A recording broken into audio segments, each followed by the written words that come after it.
Good morning, my people. My name is Hajar, and in today's video, I'm going to explain to someone the legal rights and obligation of an asylum seeker. Let's dive in, okay? The legal rights and obligation of asylum seekers are primarily governed by international law. That is way back. That was the 1951 Refugee Convention and its 1967 protocol. That means countries, many countries came into a convention and they decided on the terms, rules, rights of asylum seekers. So what are the legal rights of asylum seekers? Number one, you have a right to seek asylum. If you feel that you're not safe in your home country because of race, because of nationality, because of being involved in any social group, membership group like the LGBT, you have a right to seek asylum, even if it's on the borders of the border of the next country. You are entitled to seek this asylum, and you will be granted this asylum because you need protection, because you have fear of prosecution. This is the Universal Declaration of Human Rights. Secondly, right to non-refoulement.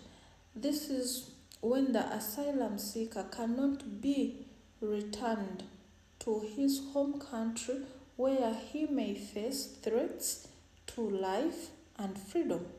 So if you're facing this problem, you have the right to non-refoulement, whereby they will not take you back to your home country. Number three, right to a fair and efficient asylum process. This is when you submit an application, you have a right to wait patiently and they have to examine it fairly and promptly. This is when the legal representatives or the assistants in jurisdictions do their part of examining your application. Number four, you have a right to remain pending a decision. What do I mean? This is when asylum seekers usually have the right to stay in the country while their claim is being processed. Number five, you have a right to protection from arbitrary detention. If you feel that you are unlawfully detained, then you have the right to challenge this detention. Okay? You have a right to basic needs. What do I mean? This is when you're given permission or you're given access to housing, shelter, food, sanitation, and health care while awaiting for a decision. Some countries, like here in Germany, they'll provide the financial or material support. In Germany, they provide all. Okay? Number seven, you have a right to education. You as a person, or even when you come with your kids, you have a right to generally access education to line with national standards. You have a right to freedom of religion and beliefs. This is when you have a right to practice your religion freely and without discrimination. You have a right to protection against discrimination. Asylum seekers must not be discriminated against any grounds such as race, religion, nationality, or political opinions. Lastly, you have a right to confidentiality. This is when the information shared during the asylum process must remain confidential, especially from authorities in the home country. So basically, those are the legal rights you as an asylum seeker that you have. So what are the legal obligations of asylum seekers?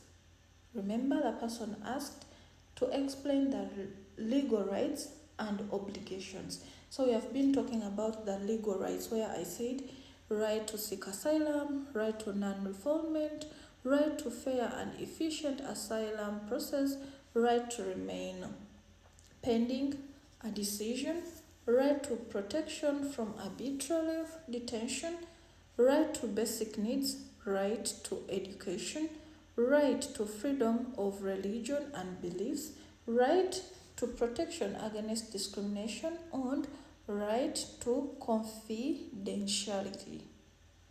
So let's go into the legal obligations of asylum seekers. Number one, duty to cooperate with the authorities. The asylum seekers must fully cooperate with immigration and asylum authorities during the processing of their claim. So you have to cooperate with the authorities. Number two, to provide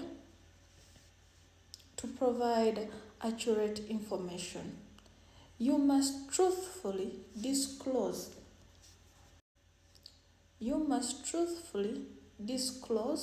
personal information and provide relevant documents if available.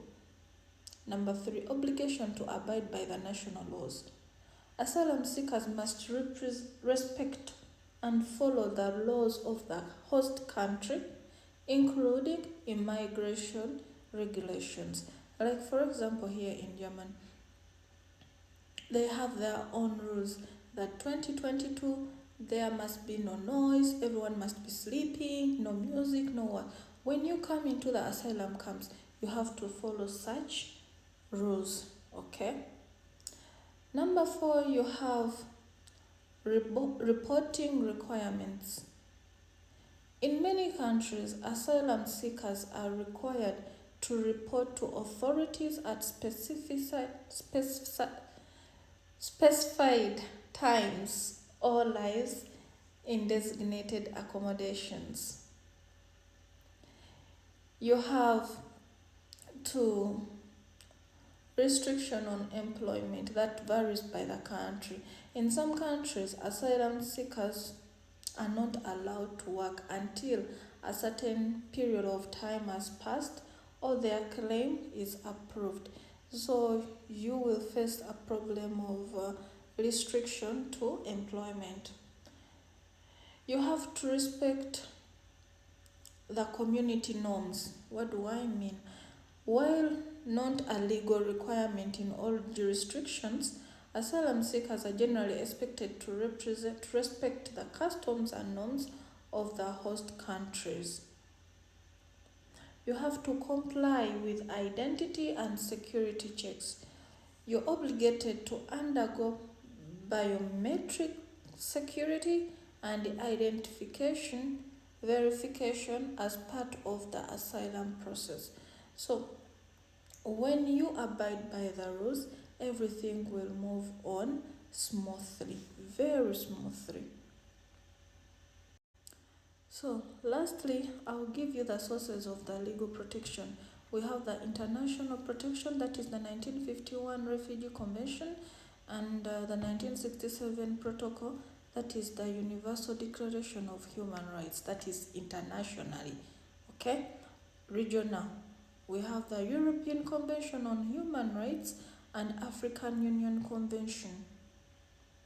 National laws, each country has its own asylum legislation and procedure. So what you've heard in this video, this is the legal rights and the obligation for the asylum seeker in every country you go to. This is generally, is not specifically for Europeans or Africans. It's generally, those are the rights you will have and also the obligations you as an asylum seeker you have to follow. Thank you very much.